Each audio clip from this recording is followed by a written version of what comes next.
Today, I am bringing to you 10 things that I wish I knew before my very first day of coding bootcamp class.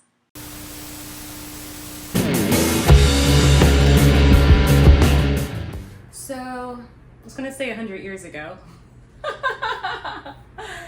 It almost feels like 100 years ago.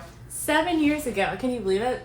That video got over 100,000 views. Look at it today, it's still getting views, which is crazy. It was my worst video. So I just posted that video, walked away from it for 3 months, and just came back just thinking, oh, I wonder what's going on YouTube, and thousands of views, tons, probably hundreds now of comments, people asking me more questions about coding bootcamp, because this was so new, and what a dream it would be to switch careers by just taking a bootcamp, right? So I did just that. I answered the comments. Today I want to cover a question, that big question you guys have. The question is so easy. I answered the comments and I started making videos based off those comments, answering people's questions, and I really loved it. I loved it so much that I had free coaching calls to help people who were changing careers to get into tech. What a time that was.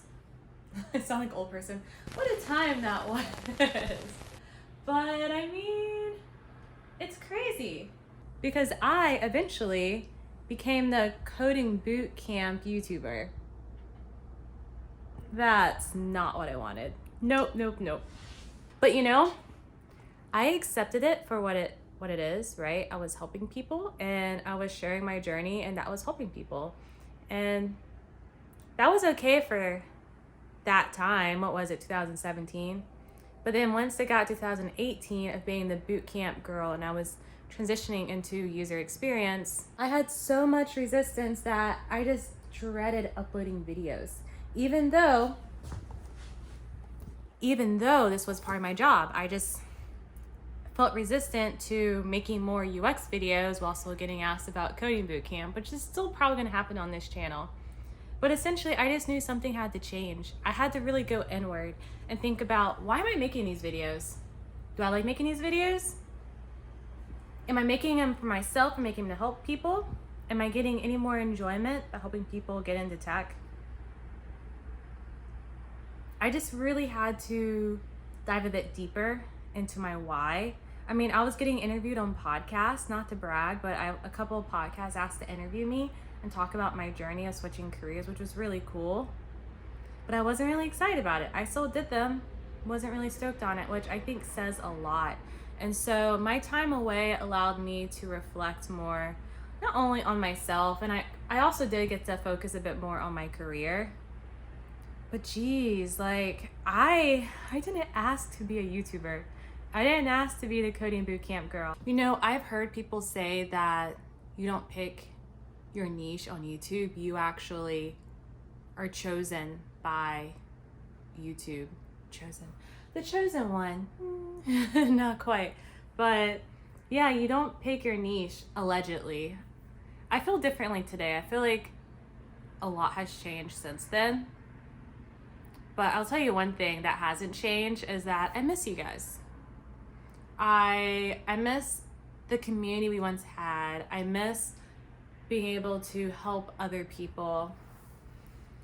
I just really wish that I had that North Star. I think that was really what was lacking. Because I didn't choose to become a YouTuber, I was just thrown into it, and I didn't really have a North Star.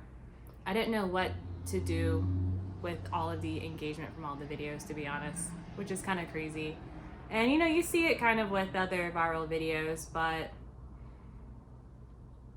I just didn't. Gosh, who would have thought? And here I am. I am back because I did miss you guys. And I feel like, this is gonna sound so corny, but the period that I'm in right now is me reclaiming my authenticity. I have been, it's no joke, I've been growing. I've been pushing myself. I've been getting out of my comfort zone. I've also have been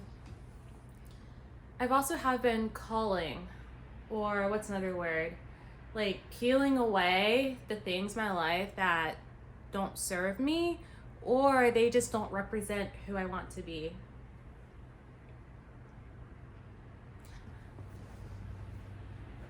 This journey has been really interesting though.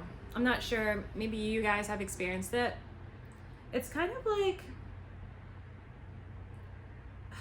the world's just been so influenced by the media, and now digital media, social media has, gosh, it's, besides all the wonderful things that technology has done for us, I also have noticed that it's changed my belief systems, and I like to think yours as well, for good and both bad, right?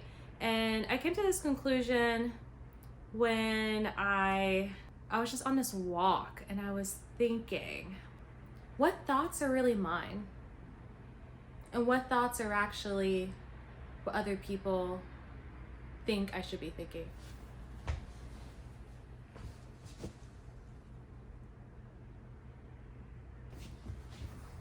And what thoughts do people think I should be thinking or are telling me to think? And I think that's happening a lot on social media especially. And so I've been doing a lot of this mental work. One of the things I've been doing to reclaim my authenticity, and I can go through a list of other things, but the one that I do on a daily freaking basis is when I have a thought, I question, is this my thought? If I don't know, I ask myself, where did this come from? Where did this idea or concept or thought come from? And I'm getting to the point where it's now predominantly mine, or I recognize it as like my family's, like our family values, maybe even some like past experiences, which are totally valid. And again, we're allowed to think any way we please, but I just wish that we were more cognizant of where those things are coming from. That's it for now. Let's go for a walk.